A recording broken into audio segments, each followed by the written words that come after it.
नमस्कार मित्रांनो. MPSC group C मध्ये अनेक विद्यार्थ्यांच्या मनामध्ये एक भीती असते, ते म्हणजे मॅथ्स आणि रिझनिंग या विषयांची. पण योग्य नियोजन, सातत्य आणि सराव केला तर या दोन विषयामध्ये 40+ गुण मिळवणे नक्की शक्य आहे. आज मी तुम्हाला त्यासाठी सोपी आणि प्रभावी स्ट्रॅटेजी सांगणार आहे. सर्वप्रथम सिलेबस समजून घ्या. अभ्यास सुरू करण्यापूर्वी संपूर्ण सिलेबस समोर ठेवा. कोणते टॉपिक्स आहेत यांची यादी बनवा आणि एक टॉपिक पूर्ण करत जा. यामुळे तुम्हाला आणखीन सोपं जाईल. त्यानंतर आहे बेसिक कन्सेप्ट मजबूत करा. कठीण प्रश्न सोडवण्यापूर्वी बेसिक मजबूत करा. सुरुवातीला percentage, ratio, average, time work, time distance हे मॅथ्स हे महत्त्वाचे टॉपिक्स आहेत.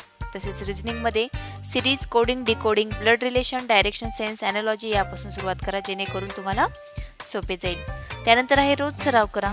दररोज किमान 25 ते 30 मॅथ्स आणि 25 ते 30 रिझनिंगचे प्रश्न नक्की सोडवा. जितका जास्त सराव तितकी स्पीड आणि ॲक्युरसी वाढते. त्यानंतर आहे प्रिव्हियस इयर क्वेश्चन. हे पहा, मागील वर्षाचे प्रश्नपत्रिका नक्की सोडवा. त्यामुळे परीक्षेचं काय होतं, पॅटर्न समजतो आणि वारंवार विचारले जाणारे टॉपिक्स लक्षात येतात.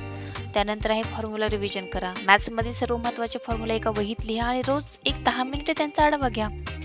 हे केल्याने काय होईल, तुम्हाला आणखी सोपं जाईल. त्यानंतर आहे मॉक टेस्ट द्या.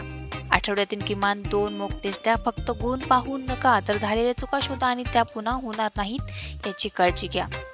स्पीड आणि ॲक्युरसीवर भर द्या. परीक्षेत फक्त प्रश्न सोडवणे महत्त्वाचे नाही आहे, तर कमी वेळात अचूक उत्तर देणेही तितकेच महत्त्वाचे आहे. त्यामुळे टायमर लावून सराव करा. जर तुम्ही ही स्ट्रॅटेजी पुढील 60 ते 90 दिवस सातत्याने फॉलो केली ना, तर मॅथ्स आणि रिझनिंगमध्ये 40+ गुण मिळवण्याची शक्यता नक्कीच वाढेल.